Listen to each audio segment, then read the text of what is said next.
Hey, what's going on, everybody? This is boy King Gabe at you again there. Coming at you again, you know. Anyway, get right down to it and everything. No, I've had those of you who've seen the Yumeko updates I've been putting up, and, this idea and that idea and all of that, this, that, and the other.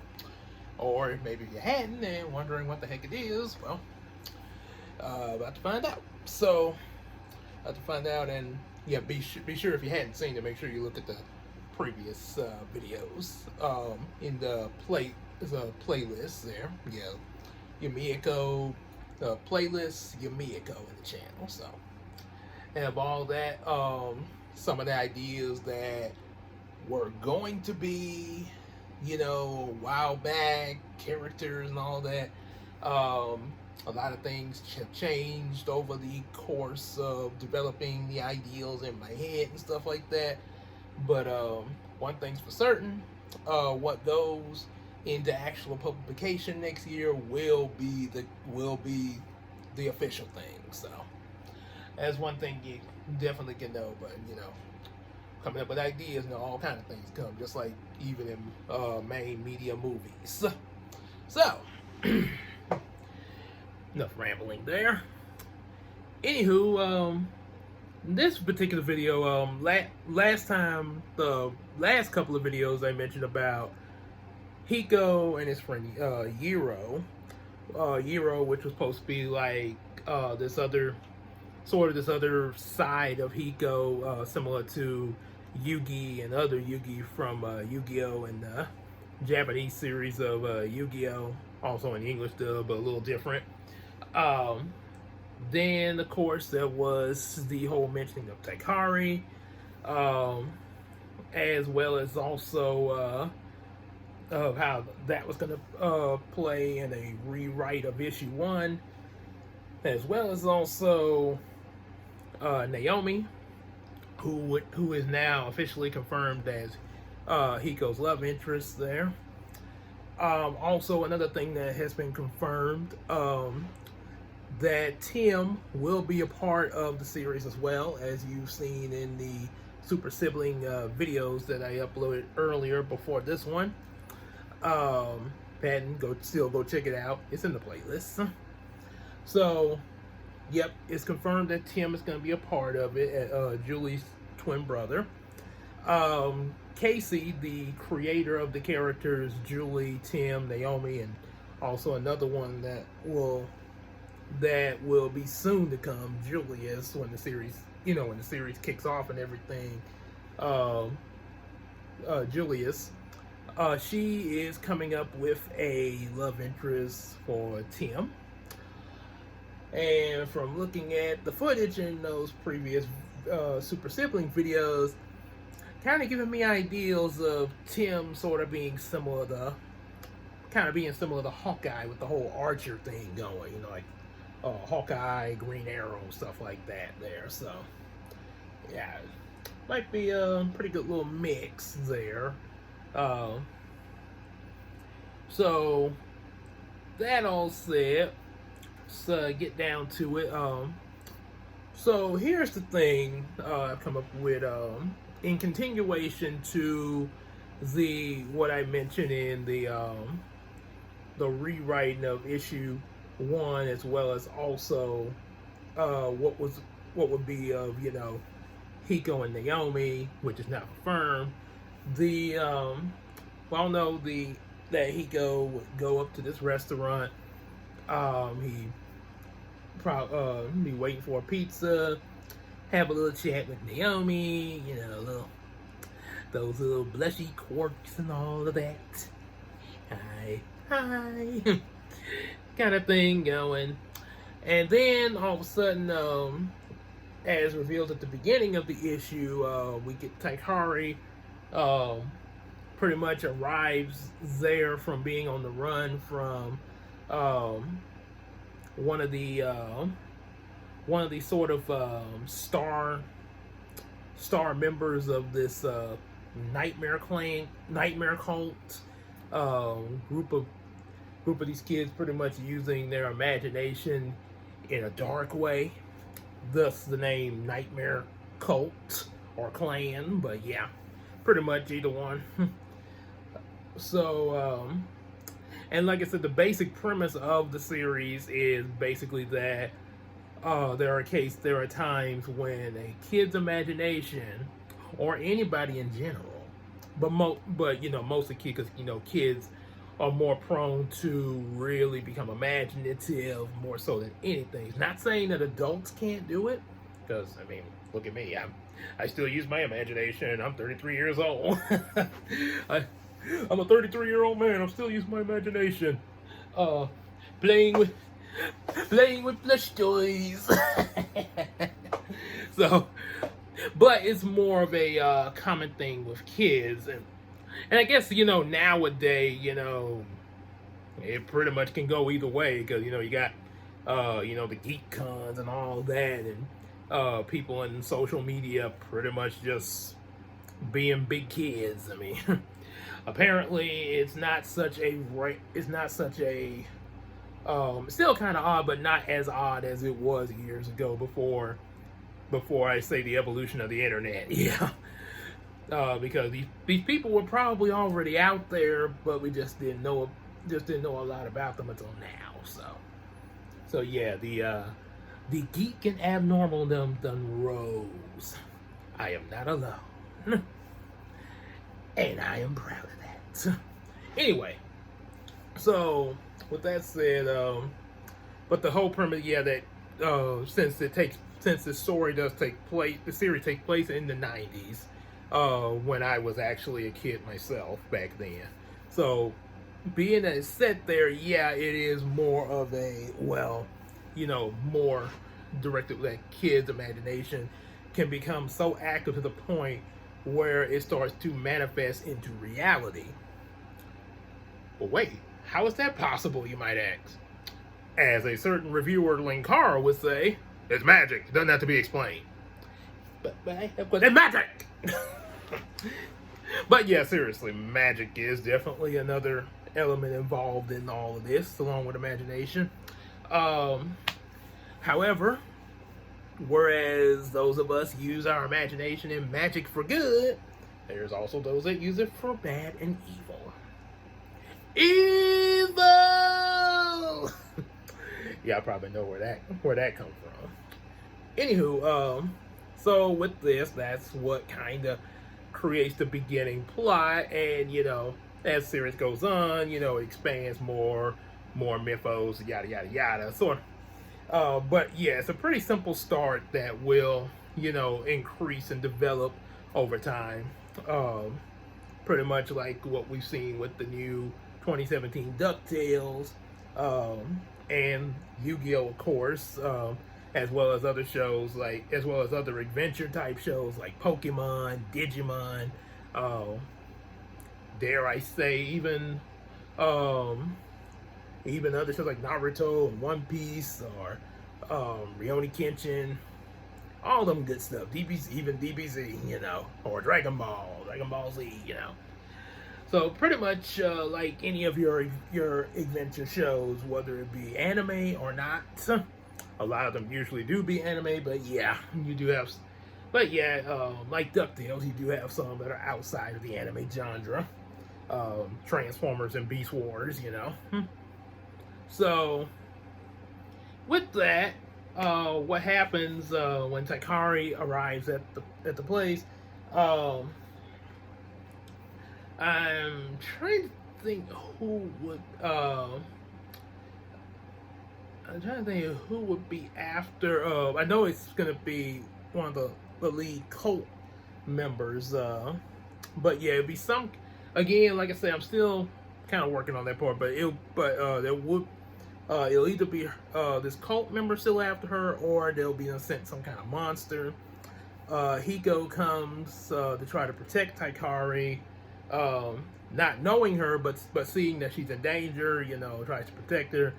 And we get the emergence of Hiro, who pretty much fends off the whatever it is that's attacking, whether it be the monster or the cult member. Either destroys the monster, or the cult member please, you know, like, I'll get you next time. I get you next time. So, so they save. Then this whole matter of finding out who Tikari is, you know, and what's going on. Get that explanation. With that, we then later would get the introduction of Juli and Tim, which they would be new students at Hiko school. They kind of start to get to know each other. We also get to see a rival, somewhat, of Hiko. It's actually another kid that sort of picks at Hiko. And no, Savage is not like Butch the Bully, where he says, "I'm a bully and I'll be back. I love being a bully." No, it doesn't work like that, Savage. As Bob Shaw clearly stated, or and other reviewers too, not bullies don't work that way. Yep. So there's a kid named Davis Kingston. I might call him Damon. I'm sort of leaning toward that more so.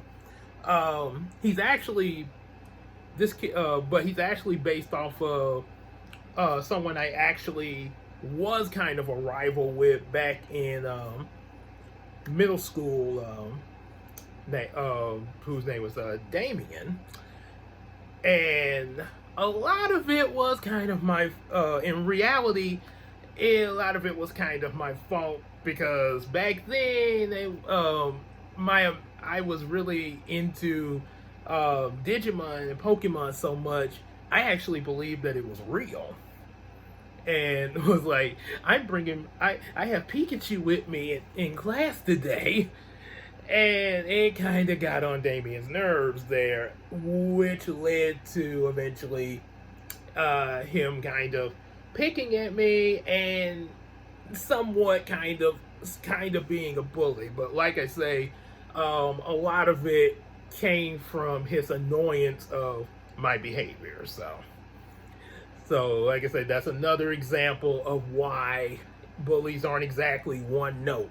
And sometimes the only reason, and sometimes a lot of times there is a cause to it. And yeah, looking back on it, yeah, I kind of was the cause of him, because if it had not been for that behavior, and if he wasn't getting provoked or annoyed, he probably would have just, walked past me and probably wouldn't even, really done anything, would have just, hey, so, and nothing would have ever happened. Yeah, so like I say, yeah, you heard it here. It was kind of my fault on that particular bully. Now, I did have there were some other bullies that I didn't exactly cause, but that one I kind of did. Yeah, I was kind of a little annoying to him, sort of like the SpongeBob to Squidward. So, yeah, except I give credit.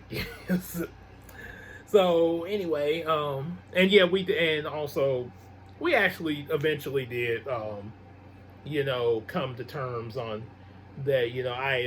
High school, I did, I think, junior year. Well, I know that kind of was a while, but after growing some, I actually came up to him one day because Damien was at my school, and I was like, and I actually apologized to him, because I actually thought this over what I'm telling you now, and actually apologized to him about getting on his nerves a lot, and kind of provoking him back in middle school and stuff like that, and was like, can we be cool now, and we didn't really we actually are hadn't heard from him in a while, but last time I talked to him on Facebook, was when I was like, "That you, Damien?" Guilty as charged. Hey, how you doing, man? I'm doing good, man. What's up? Yeah, we're pretty good. But when I first But 11th grade, when at first, can we be cool? Didn't exactly start off as friends right away, but he did forgive me, and was like, yeah, okay, man, that's cool. Yeah, yeah, and yeah, sort of, yeah, slowly but surely, yeah. So yeah, that's and if only Cool Cat could have been that, could have matured that same way, but blame the writer. Savage. So enough stabs at Savage. Anywho, so yeah, so in Yumeko, there is this side, so Damon or Davis, whichever one I decide on, it'll probably be the same development. Yeah, he more than likely would eventually in the series, not sure how long, but eventually further down the series, sort of, just be cool with Hiko and the others and stuff like that. But at first, it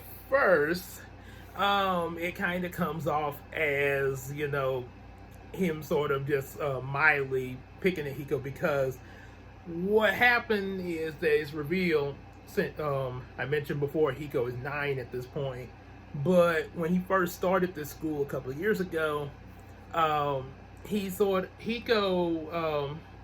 much like how I believed that I actually had Pokemon with me back in middle school, like I actually had a Pikachu on my shoulder and stuff. Hiko would carry some of his stuffed animals with him to school with him. Yeah, and would be, talking with them and stuff like that at school and stuff like that. So kind of emphasizes, the abnormality of the character.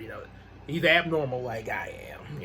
So I mean, hello, I have plush toys on the channel, so and also in high school, there were some times that I did sneak a plush toy or two, or a toy in general, with me to school.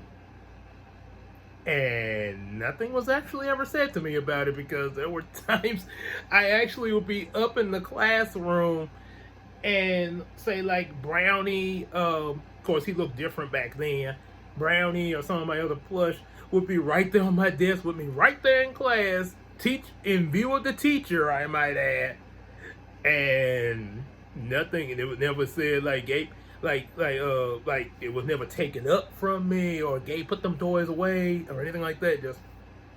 Just like casual. It was just right there in plain sight too. Of course, my folks never knew about that though. But I guess if they see this video, they'll find out then. But that's years ago. What are you gonna do? Go back? Yeah, I mean, I can't. Not like we're gonna build a time machine and go back and stop me from doing that. So, because then that would change the whole course of history, and then all of time would be out of whack, like the Infinity Stones. So, but not a whole lot of them, but there were a few students in my high school, and this was kind of the reason I did it, that did actually bring some plush toys to school with them. I kid you not. I know it seems unbelievable, but there were some that did this. I saw most of them in the 10th and 11th grade.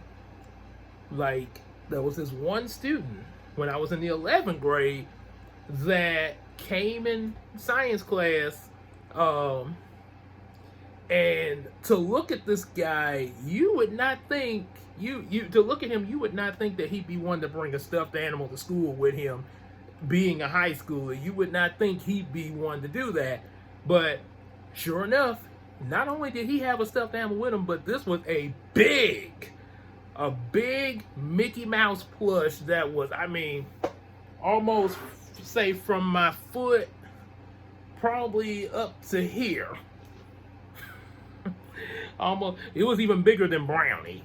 and he sat the Mickey Mouse in a chair next to him, and was as class was about to begin, he was getting him fixed up in the chair.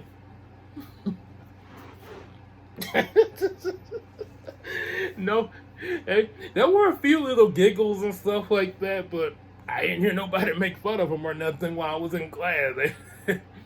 It just seemed kind of they just like Mickey Mouse, huh? Okay. So, anywho, back to what I was talking about with Yumeko.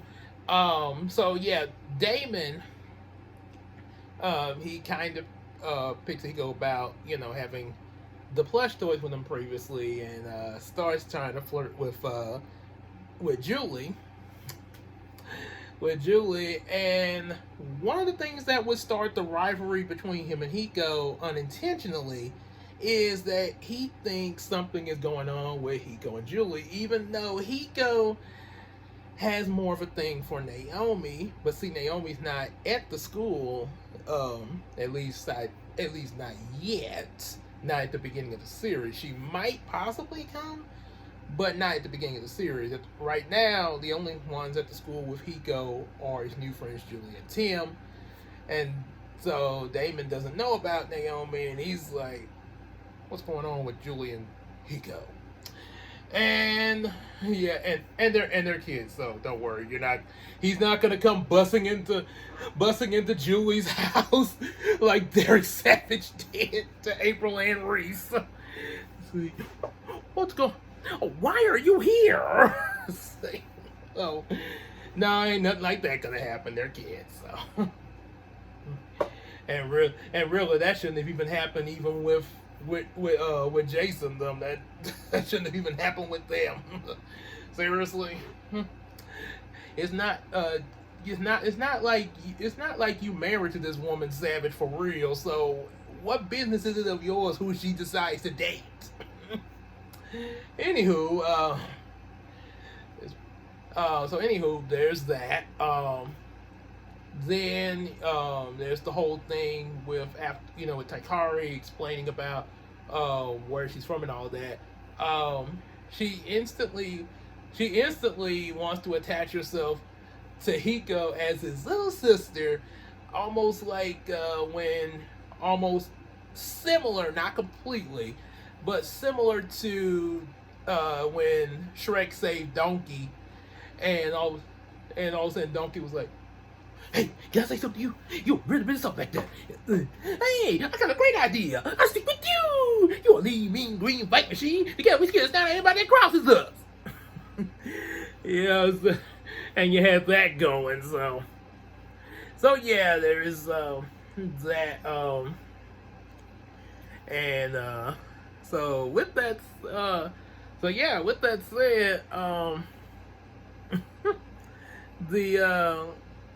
so with that said, eventually you would also get the introduction of Michelle, based off My Cousin Tiffany. I saw her in the store a couple of days ago. So you get that introduction, like I mentioned in the last video. You got the whole antics of Tikari and Michelle butting heads with each other, and of course Brownie will eventually come into the fold. Once things are settled. I don't think there would actually be a kidnapping of Hiko's mother, at least that I don't think so yet.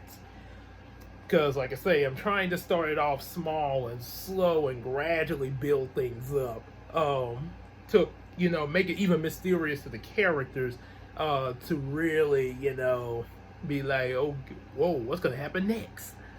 So yeah, and as with Juli and Tim, like I mentioned, they're twin brother and sister. Funny thing, they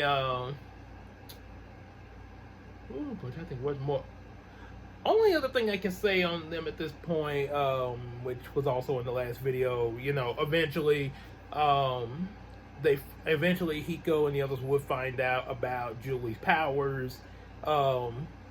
And chances are that Tim might possibly develop the same powers as his sister. it's a possibility. And another thing, like I say, Casey's working on the love interest for him, and kind of, and because of those previous videos, yeah, we're kind of thinking about the whole Archer thing with him. So there could be possibly that. So yeah. So yeah, that's pretty much what I got. What I got as far as the whole sibling thing and everything, and you know where it'll probably go from there, venture to adventure. Oh, and also of course another character named Zayden will show up, which is based off my buddy Quintus from middle school, and yeah, they will pretty much be. What's up, buddy? They it'll start off with Zayden's kind of hanging with Damon at first, but then eventually sort of something will happen where he'll just be like, I don't want to hang with you no more, Damon, and start hanging with Hiko them. And once again, like I say, eventually Damon will, he'll still kind of have those little ways, but he'll like, all right, I'll be a part of your group, what's up. So yeah, and to Yu-Gi-Oh fans, if you haven't figured it out, Damon's pretty much like the Seto Kaiba of the series. Yeah. Yeah, so Seto Kaiba, Vegeta, all those great rivals. So, and even Gary Oak. Pretty sure, because I know a lot of Pokemon fans will know that one. Gary Oak. I'm the best doggone trainer in Pallet Town. Maybe more like Gary Oak. It'd be a little bit of the others, but maybe more like Gary Oak because of the fact that, like I mentioned, eventually he does sort of pal with Hiko them in his own way. Because, eventually Gary did... he didn't start traveling with Ash and his friend, but I think like after season 2 of Pokemon, after the Orange Islands, when Gary had that one-on-one battle with Ash, Eevee versus Pikachu, he actually, even though he defeated Ash, he actually complimented Ash, saying, "Hey, man, I see you gotten kind of stronger, man. Keep up the good work, man. We'll fight. We'll do another battle later. Take care." So yeah, he didn't. Yeah, he wasn't, mocking Ash like he had in the earlier season and all that. Like that, he seemed like he a little bit more respectful toward Ash. Had matured some. Yeah. So yeah, kind of like that. So yeah, that's pretty much what I got on that. And I know I mentioned also in the last video that I was going to say something about Star Striker. I am coming to that. I'm coming to that. We'll come to that eventually. Hopefully next Yumeko video. So until then, we'll see you then.